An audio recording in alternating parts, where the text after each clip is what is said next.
Okay? Yes. Put it on. Yeah, switch it on. It's on now? Yes. Okay. Now, so actually this is a meeting that was born out of my project work in UNISA. I'm currently doing a postgraduate studies in theology, practical theology, with my wife. So I am taking a particular module that requires that we do a project that speak to pastors, or maybe whatever project I can come up with. Well, it must be informative, it must be transformative.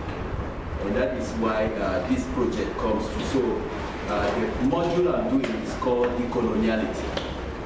And decoloniality, we looked at decoloniality from the point of colonization. Now, decoloniality is a term that try to qualify decolonization. But you see, when we talk about colonization or decolonization, we are looking at the political aspect. We are looking at the political aspect, and we think we are no longer colonized. But then the science of colonialism also says something about the mind. Because yes, people can be free. They are free from the Western power, they are free from the shackles of the Western imperialism, but then the mind is still colonized. And that is the reason why this thing on decoloniality is now introduced in schools, so that it will help us to look at various ways whereby we are still dancing to the tune of our colonial masters. Now, if we look at it very well, we will see that yes, colonialism is over, but we are still not free. On the economic aspect, okay, look at Nigeria, for example. We produce the crude oil, but the crude oil, we can't refine them in our country. And we wonder why we can't refine in our country. They have to send them abroad, refine them, and then we buy the finished product. Now that is on the economic angle. We also have cocoa, for example. We don't do our finished product on the cocoa, but rather we send them out, and then we get chocolate and all those ones also from there. So at the end of the day, the money we are getting from our production is nothing. Now, so we are coming to the church, and I tag the project decoloniality of the African church. We are trying to decolonize the African church because colonialism came on the wings of the church. It came on the wings of the church. We can look at even South Africa here. South Africa, apartheid actually started using the church. It was Dutch reform that they began to actually propagate this thing of apartheid form, whereby they say, no, the farmers don't want to, the masters don't want to sit in the same church with their black slaves. So the best thing is they create a certain space for them. And what we are trying to discuss here has nothing to do with racism. Though racism holds a whole lot about, if we understand this, then we understand where racism also came from. Because racism is all about white supremacy, over the black. Now, so then I began to create a separate church for the black people. And they said, no, they cannot take communion with the same, this thing with their own slaves or servants or whatever you call them, and all that. That's where it began, to the point whereby you cannot sit on the same chair with the white man, you cannot enter the same bus with the white man. They have their own, the blacks have their own. Now, it started from the church. They used the church as the vehicle to achieve their means. Now, so coming down again, you see that some of our black brothers, they don't like to go to church anymore. They see the church as the white man's religion. They see Christianity as a white man's religion. Why? Because behind colonialism, they also have what they call the white Jesus. They painted Jesus to be white so that eventually, everyone would think that God must be white. But Jesus was a Jew, and Jesus came from Israel, that is in the Middle East. You know, so if we're actually to look at the description of who Jesus should look, he's not a white man. But you see, the Roman Empire was falling. Even at the time of Constantine, already the Roman Empire has started falling. Things were not going as it should. But they knew, and the Roman Empire was not captured by a foreign soldier. It was it fell by its own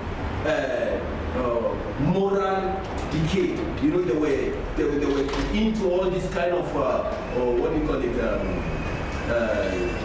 gay and all those things. There was so much rot from inside that at the end, the Roman Empire began to fall apart. So most of the countries today we call the European countries, they were all part of the Roman Empire before. But eventually the centurions, that is those who were actually the soldiers, they now everybody took his own part, and then that's how we have Spain, we have Italy, we have all of them now today, they come together as EU.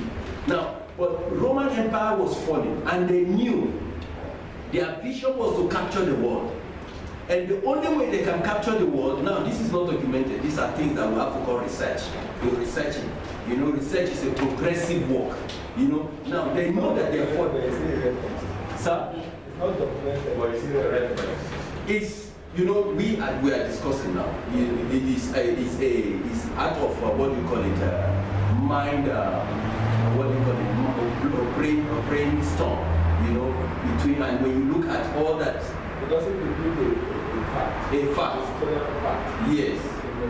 It must be referenced. Yeah, no, so I'm giving this because I've engaged with some other people. Yes, it's a talk, yeah.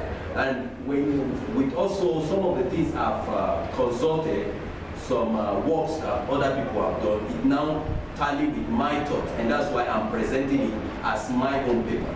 Now, so I'm presenting it as also a hypothesis. Anybody can still, you know, fault me. But then what happened was that the Roman Empire was falling. And they saw that Christianity was growing on the other hand. You know, their vision was to see that they reach the whole world. You know, and how would they reach when already the Roman Empire was collapsing? The word of Roman Empire collapsing is reference. That one is the way it fell. Now, so what are we saying? They now see the church as an opportunity to be able to expand their political empire. And that's why the Catholic Church was born.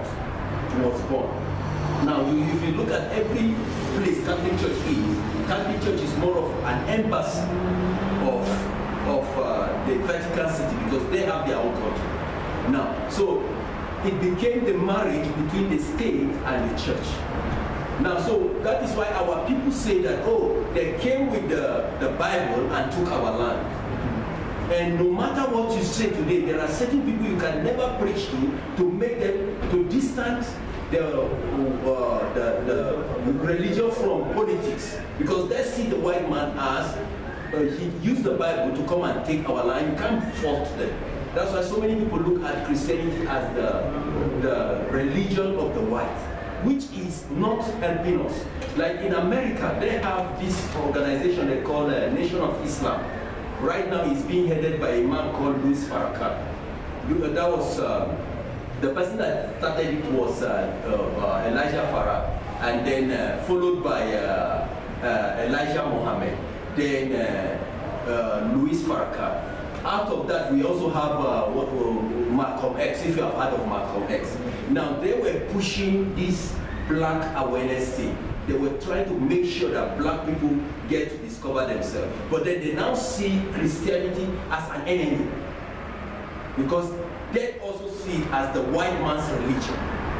So if we don't understand this, we can be laboring among our people and they will still see us as, you know, pawns in the hand of the white. Because all of us here are doing the work of God, preaching the gospel, and then we discover that maybe we are not reaching our people much. In South Africa here, we have that problem big time, whereby it's difficult to reach our people, you know. And for those who even receive Christianity, they still carry, you know, ancestral worship by the side, and they don't see anything wrong around it, which is completely wrong. But try to push it, they'll try to prove to you that no, Christianity is is the religion of the white, which is not. Which is not. So that is why we are coming up with the coloniality of the African church. You know, a lot of churches still see Jesus as that white man that was painted. That's not him. So what is the objective of this sitting? The objective of this sitting is that we are going to discuss what has been the effect of the white Jesus. I'm trying to create a background. But the white Jesus, I was trying to look at the pictures of Jesus and man.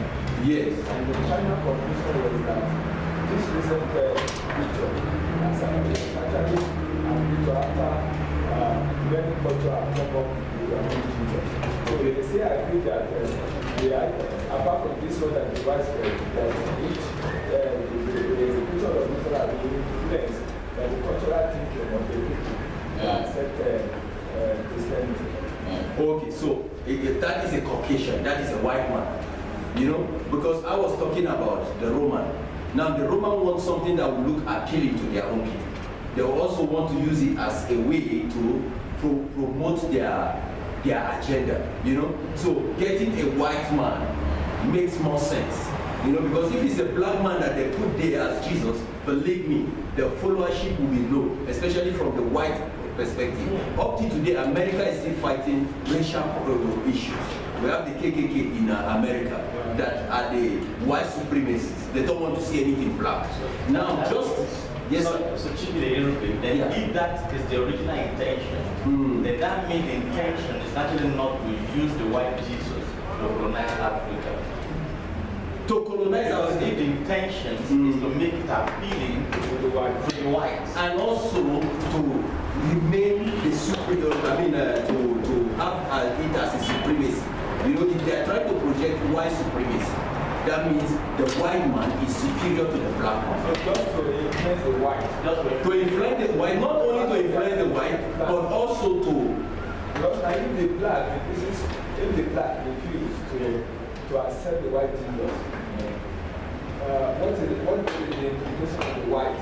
Okay, the white now is the supremacy aspect of it. Now, if you go everywhere, like I was giving you an example the other day, I'm going to finish my own part soon so that everyone can now talk. Yeah. Now, so the white Jesus aspect is to promote the white supremacy. I was giving you an example the other day that if I write a book today, you know this is a black man that writes this book, and a white man also presents his book. Which one do you think is going to be more appealing? Even your blog that will take the white man. They take the white man. They think that there is more. Is more superior because that's what was driven into the mind of the black man. Take for example the bank that fell in Venda recently was the BDS. Yeah. Now the white people use it to score a point. They say yes, the black people can't do anything for themselves. You understand? But that might not be it. And if you take another bank there and say, okay, this is a black man that is setting up a bank in Venda, I believe most of the people will not put their money. Because they think that if it is a white man that is doing it, it will be much better. Look at, even I've had some black South Africans that say they wish white man women will take over the rulership of South Africa, you know? And I tell them, no, you will still get it right. You know, when they say you are idiot, you are idiot, you are idiot, you know, after a while you start believing you are idiot. Yeah. You understand? And that is what has happened to the to the black man. Now, since they used the church to drive their point, because Christianity was in Africa before the white man brought Christianity. Was here before the white man brought Christianity. So they were not the one that brought Christianity. They only brought their own agenda, and I cannot conclude that all of them, because they were sincere ones. Yeah, they were. They were sincere ones. But many of them wrote on the political thing to come and preach, because some of even the ones that we know, you know, happened because they needed funding. So they now go to their government and say, look, we are in Africa, fund us. And government was giving them money, and so they were working on the other hand also for the government. Now, so the push behind this is how do we decolonize Africa? You remember Bob Marley sang a song. He said, emancipate yourself from mental slavery. So we can see the work of white supremacy here and there, you know, in our economy, in our churches, in the way we think, you know, and whether we like it or not, most of our churches are still patterned after the same thing, you know. It's still patterned after the same thing. If I'm doing a program and I put a white man's picture there, what is the reason why I put it there? It's because I expect that my black brothers, my black sisters are going to say, oh, so I'm connected. You understand? You know, there's still this thing of white man out there, and I'm not saying this to reduce the effect of, or maybe the importance of a white person in our life, but how do we decolonize ourselves from this mentality, which I also am guilty of? You understand? This is something like our ladies now, they bleach their skin. Why do they bleach their skin? They want to look like a white man to be accepted. There are countries that they began to remove black people. Just last month, beginning of this month, Netanyahu, the president of the prime minister of Israel, he said that he's giving black people 3 months to leave Israel. So they are no longer going to give refugee status to any black person. And for since 1984 or so, or since they became a nation, I think they've only given about 100 people status. You can't get citizenship in Israel, except when you accept Judaism. You know, and the process is very, very difficult. Now we spend our own money, because I know Nigerian government give money for pilgrimage. We go and do pilgrimage. They're using our money to build their country, but our color is not good enough for them to be with them. Now I'm not trying to be revolutionary now. I'm trying to talk about the effect of this thing to us. But we see it as something that we must do.